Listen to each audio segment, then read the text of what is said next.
So guys, जैसा कि हमने पिछले एपिसोड में देखा कि यूनियन ने विंग्ड लायन किंग से लड़ाई की थी और उन दोनों की पावर समान स्तर पर ही थी, लेकिन लायन किंग ने अपनी सीलिंग टेक्निक से यूनियन को घायल कर दिया था और वो टेलीपोर्ट होकर गायब हो गई थी। जो यान को नदी के किनारे मिली और उसे सभी विष से बचाने के लिए अंदर ले गया था, जहाँ उसने यूनियन का इलाज किया। मगर लायन किंग के सील की वजह से उसकी पावर बहुत कम हो गई थी, इसीलिए जियो यान उसका ख्याल रख रहा था। मगर तभी वहाँ आइस बीस्ट उन्हें ढूंढते हुए आ जाते हैं। फिर अब हमें दिखाया जाता है कि उन आइस बीस्ट की आवाज जियो यान को भी सुनाई दे जाती है। जियो यान को कुछ समझ नहीं आता और वो यूनियन से कहता है कि उन्होंने हमें कैसे ढूंढा, जबकि मैं तुम्हारी खुशबू को कब से मास्किंग पाउडर से कवर करता आ रहा हूँ। बीस्ट हमें कभी भी नहीं ढूंढ सकते थे। यूनियन उसे बताती है कि आज मैं नहाने के लिए बाहर चली गई थी। जियो यान उसे कहता है कि तुम यही रहना और मैं बाहर जाकर उन्हें निपटा कर आता हूँ। यूनियन उसे कहती है कि तुम अपनी पावर के साथ उनसे नहीं लड़ सकते, इसीलिए मैं खुद ही बाहर जाऊंगी। जियो यान उसे कहता है कि मुझ पर एक एहसान करो, यही रहो। यदि तुम बाहर गई तो और ज्यादा मॉन्स्टर तुम्हारी तरफ आकर्षित होंगे और हम दोनों मारे जाएंगे। यह कहकर वो बाहर चला जाता है। यूनियन सोचती है कि उसकी पावर कम है, फिर भी वो इतना अग्रेसिव और रूड है। मगर उसे जियो यान की फिक्र होती है। वहीं बाहर वो आइस बीस्ट मौजूद था, इसलिए जियो यान उससे लड़ने को तैयार हो जाता है। मगर वो दूसरा आइस बीस्ट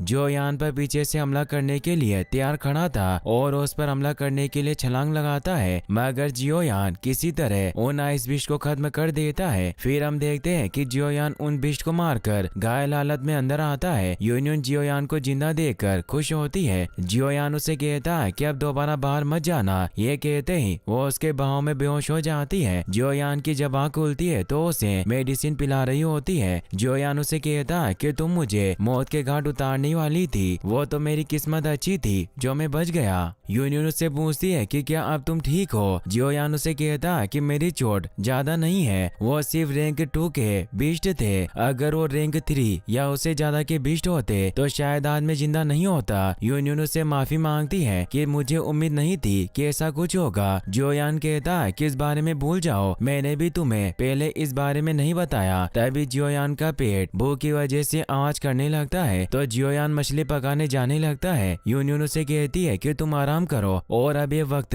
मेरा तुम्हारी देखभाल करने का है, और वो मछली को ग्रिल करने लगती है। तो जियो यान उससे पूछता है कि क्या तुम मछली पकाना जानती हो। यूनियन कहती है कि मैंने पहले कभी मछली नहीं पकाई, लेकिन इसका मतलब ये नहीं है कि मैं नहीं कर पाऊंगी। तो जियो यान मेडिटेशन करने लग जाता है। यूनियन मछली को पका लेती है, पर अब उसे उसमें मसाले डालने थे, मगर वहाँ बहुत मसाले थे, इसीलिए वो रेड बोतल वाले पाउडर का यूज करती है और उन गिल्ड फिश को जियो यान के पास ले आती है। जियो यान कहता है कि मछलियाँ तो जल चुकी है, क्या तुम इस तरह मछली पकाती हो। यूनियन कहती है कि मैंने पहली बार खाना पकाया, भले ही तुम्हें अच्छा ना लगे, फिर भी तुम्हें इसे खाना होगा। तो जियो यान को ना चाहते हुए भी वो मछली खानी पड़ती है। यूनियन भी वो मछली खाने लगती है, लेकिन तभी उसे चक्कर आने लगते हैं। वो जियो यान से कहती है कि मैं बहुत अजीब महसूस कर रही हूँ। तो जियो यान उसे कहता है कि तुमने मछली में कैसे मसाले का यूज किया था। तो उसे वो रेड बोतल दिखाती है और कहती है कि क्या ये मसाला खराब है। जियो यान कहता है कि मुझे इस बोतल को नहीं उठाना चाहिए था, मास्टर ने मेरे साथ मजाक किया। और वो यूनियन को बताता है कि मैंने मसाला गलती से बनाया और ये एक तरह का लव पोशन है। यूनियन को इससे उस पर गुस्सा आता है और उसे कहती है कि तुम इतनी कम उम्र में ऐसे काम कर रहे हो और इन्हें बनाना सिखाने वाला मास्टर भी बेशरम होगा। याओ लाओ हंसने लगते हैं। तो जियो यान उन्हें शांत रहने को कहता है। यूनियन कहती है कि मैं अब और इस गुफा में नहीं रह सकती, मुझे बाहर जाना होगा। तो जियो यान उसका हाथ पकड़कर उसे रोक लेता है, जिससे उसके ऊपर गिर जाती है। जियो यान उसे कहता है कि तुम बाहर नहीं जा सकती, क्योंकि बाहर ऐसे भी मंकी बीस्ट हैं जो इंसानी औरतों में दिलचस्पी रखते हैं। यूनियन उस सीरम की वजह से जियो यान की तरफ अट्रैक्ट होती है और उसे किस करने लग जाती है। जियो यान भी उसे किस करने लग जाता है। यूनियन जब थोड़े होश में आती है तो उसे कहती है कि तुम्हें मेरे साथ क्या कर रहे हो, मगर वो खुद भी उस लव पोशन की वजह से उसकी तरफ अट्रैक्ट हो रही थी। इसीलिए उसे कहती है कि अगर मैंने अपनी वर्जिनिटी खो दी तो मैं खुद तुम्हें मार डालूंगी। जियो यान अपने मास्टर को कहता है कि मैं इस पोशन के असर को कैसे दूर करूं। याओ लाओ हंसते हुए कहते हैं कि तुम्हारे पास एक उत्तम अवसर है, इसलिए मेरा मानना है कि इस लड़की को अपना बना लो, क्योंकि इसका जियामा साम्राज्य में एक बहुत ऊंचा दर्जा होगा। जियो यान कहता है कि आप क्या बकवास कर रहे हैं, यूनियन उस तरह की लेडी नहीं है और उसे पत्थरों पर सुला देता है। मास्टर उसे कहते हैं कि तुम्हें लव पोशन के असर को खत्म करने के लिए अपनी डूक्यू एनर्जी को अपनी उंगलियों पर इकट्ठा करना होगा और उसकी पूरी बॉडी की उससे मसाज करनी होगी। जियोयान ऐसा ही करने लगता है मगर वो भी उसकी तरफ अट्रैक्ट होता है और वो खुद को नहीं रोक पाता, इसीलिए उसे किस करने लगता है। मगर तभी यूनियन का हाथ हिलने लगता है, इसीलिए वो खुद को चाटा मारकर वहाँ से बाहर आ जाता है और पानी में छलांग लगाकर मेडिटेशन करने लगता है। यूनियन की भी अब आँख खुल जाती है। वहीं उन आइस बीस्ट के बाकी साथियों को भी यूनियन की लोकेशन का पता चल गया था, इसीलिए वो सभी वहाँ जाते हैं और अपने साथियों की मौत का बदला लेने के लिए गुफा में जाने लगते हैं। मगर तभी यूनियन के हमले से वो सभी दूर गिर जाते हैं। जियोयान भी बाहर आ जाता है। यूनियन उस पर अपनी तलवार पॉइंट कर देती है और उसे कहती है क्या जो कुछ भी हमारे बीच हुआ उसे राजी रखना, जैसे हमारे बीच कुछ हुआ ही ना हो। जियोयान उसे कहता है कि सबने हमेशा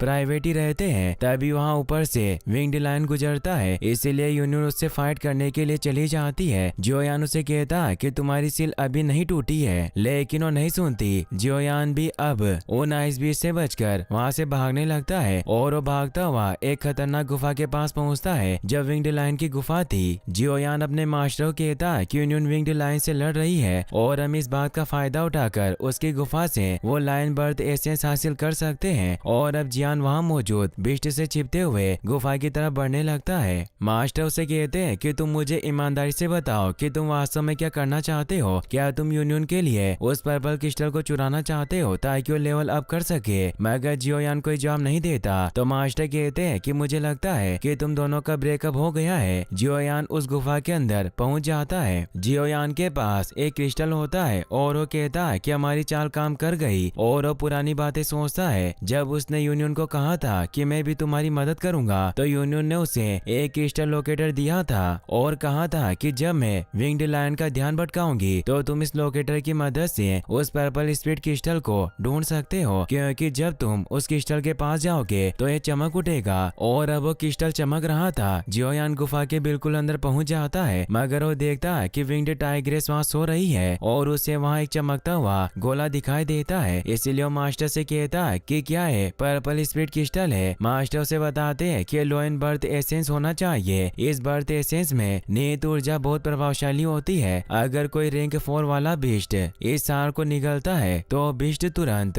लेवल 5 पर पहुंच सकता है। जियोयान कहता है कि कमाल का है और उस टाइग्रेस को बाहर भगाने के लिए उसकी तरफ एक पर्पल स्मोकिंग फ्रूट फेंकता है, क्योंकि वो लेवल 3 बिस्ट होने की वजह से उसे हरा नहीं सकता था, इसीलिए ऊपर दीवार से चिपक कर छिप जाता है। मास्टर कहते हैं कि क्या तुमने इसमें जहर मिलाया। तभी वो टाइग्रेस उस फल से आकर्षित होकर उसे खा लेती है। मास्टर जियोयान को बताते हैं कि अगर तुमने इसे जहर दिया होगा तो इसका उस पर कोई असर नहीं होगा, क्योंकि इनमें पोषण के प्रति एक गुड रेजिस्टेंस होता है। तभी उस टाइग्रेस को कुछ होने की वजह से वो वहाँ से बाहर भाग जाती है। जियोयान मास्टर को कहता है कि मैंने उसमें जहर नहीं बल्कि एक रोचक फॉर्मूला मिलाया था। और अब जियोयान उस एसेंस को हासिल करने के लिए उसकी तरफ छलांग लगाकर उस गोले को पकड़ लेता है, मगर उसे दर्द होने की वजह से वो दूर गिर जाता है। मास्टर बताते हैं कि इसमें पाशिक बल है, इसीलिए तुम इसे हासिल नहीं कर सकते, पर तुम इसे खोलने का प्रयास कर सकते हो। जियोयान उस लोकेटर को बाहर निकालता है और उसे वहाँ एक जेम के अंदर वो पर्पल स्पिरिट क्रिस्टल मिल जाता है, जिससे वो खुश होता है। फिर वो उस क्रिस्टल से उस गोले पर हमला करके उसमें से एसेंस निकालने लगता है। तो जियोयान उन्हें जेट बोटल्स में भर लेता है, मगर उस एसेंस की कुछ बूंदें नीचे गिर गई थी।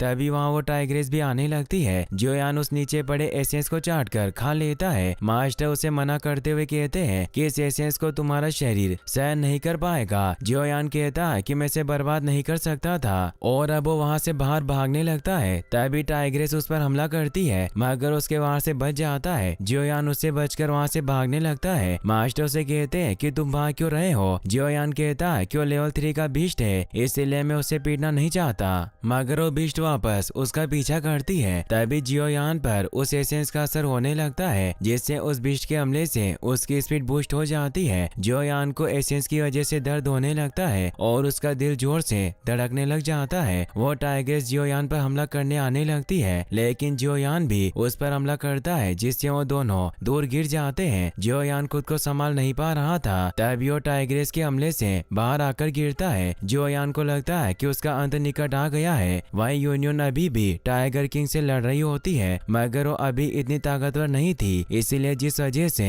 वो अपनी विंग्ड स्ट्राइक पावर से उस पर हमला नहीं कर पा रही थी और लायन किंग उसे मारने के लिए अपनी पावर को एक्टिवेट करने लगता है। जियोयान यूनियन को बचाने के लिए वापस खड़ा हो जाता है। उसे उसके साथ बिताए हुए लम्हे याद आने लगते हैं और अब वो उस एसेंस की बोतल को अपने हाथ में फोड़ लेता है, जिससे उसकी पावर और बढ़ने लगती है। बीस्ट उसकी तरफ बढ़ने लगते हैं। यूनियन भी उसे देख लेती है। जियोयान अपनी फ्लेम स्प्लिटिंग पावर का यूज करके टाइगर किंग की तरफ एक हमला करता है, जिससे यूनियन भी आगे से हट जाती है, जिससे हमला सीधा टाइगर किंग को जाकर लगता है। यूनियन की भी जान बच जाती है, मगर जियोयान कमजोर होकर नीचे गिरने लगता है। यूनियन उसे पकड़ लेती है और उसे इस हालत में देखकर काफी इमोशनल हो जाती है। सभी बीस्ट उन पर हमला करने के लिए आने लगते हैं, लेकिन यूनियन एक्सट्रीम विंड पावर से उन पर हमला करने को तैयार होती है, मगर ये सीन यही कट हो जाता है। फिर हमें दिखाया जाता है कि जियोयान की जब आँख खुलती है तो पानी के किनारे लेटा होता है। जियोयान को लगता है कि यूनियन चली गई है। वहीं हम ऊपर पहाड़ पर यूनियन को देखते हैं, जो जियोयान को देख रही थी। वो जियोयान को थैंक्स कहती है क्योंकि अब उसे पर्पल स्पिरिट क्रिस्टल मिल चुका था।